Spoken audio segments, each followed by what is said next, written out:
আজ আমি কিছু নিয়মের কথা বলবো। সেগুলো কোথাও লেখা নেই, কিন্তু সেগুলো যদি আপনি মেনে চলেন তাহলে আপনার জীবনটা আরও সুন্দর হয়ে উঠবে। কখনো কোনো মানুষ যদি আপনাকে সাহায্য করে তাকে আপনি অবশ্যই ধন্যবাদ জানান, যদিও সেই কাজটা তার ডিউটির মধ্যে থাকলেও একবার নিজে ভেবে দেখুন না, ছোট কোনো কাজের জন্যে কেউ যদি আপনাকে ধন্যবাদ জানায় তাহলে কতটা ভালো লাগে। কাউকে যদি আপনি কল করেন আর সে পরপর দুবার কলটা কেটে দেয় তাহলে খুব এমার্জেন্সি ছাড়া আপনি তৃতীয়বার কল করবেন না, কারণ সে হয়তো অন্য কোনো ব্যস্ত কাজে আছে, অথবা সে হয়তো অন্য কোনো পরিস্থিতিতে আছে যে আপনার কলটা রিসিভ করতে পারছে না। আপনি যদি কারোর বাড়িতে নেমন্তন্ন পান তাহলে ছোটোখাটো কোনো উপহার কিংবা মিষ্টি নিয়ে যাওয়া উচিত, এতে সম্পর্ক মজবুত হয়। অন্যের কষ্ট নিয়ে তামাশা করা উচিত নয়।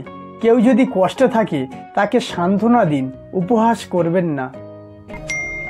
ছোট হোক বা বড়, কেউ যদি আপনাকে কোনো উপহার দেয় তবে তাকে ধন্যবাদ জানান, এতে সম্পর্ক তৈরি হয়। নিজের কথার উপর অটল থাকা উচিত। কাউকে যদি কথা দেন বা প্রতিশ্রুতি দেন তা সেটি রক্ষা করার দায়িত্ব আপনার, এতে আপনার বিশ্বাসযোগ্যতা বাড়বে।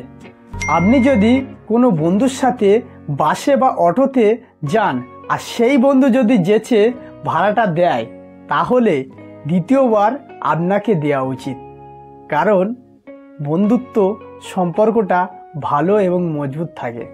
কেউ যখন কথা বলছেন মাঝপথে থামিয়ে দিয়ে নিজে কথা বলা শুরু করবেন না, যদি সে আপনার বন্ধুই হোক বা অপরিচিত ব্যক্তি। যদি তার কথা আপনার ভালো নাও লাগে তবুও তার কথা শেষ করতে দিন। বহুদিন পর যখন কোনো বন্ধুর সাথে দেখা হয়েছে, প্রথমে তার বেতন কত, বিয়ে হয়েছে কি না, কোনো বাচ্চা হয়েছে কি না, এই জাতীয় প্রশ্ন করতে থাকবেন না, কারণ আপনি যেটুকুই জানেন তার বাইরে মানুষটার জীবনে কি কি ঘটে চলেছে তা আপনার ধারণার বাইরে।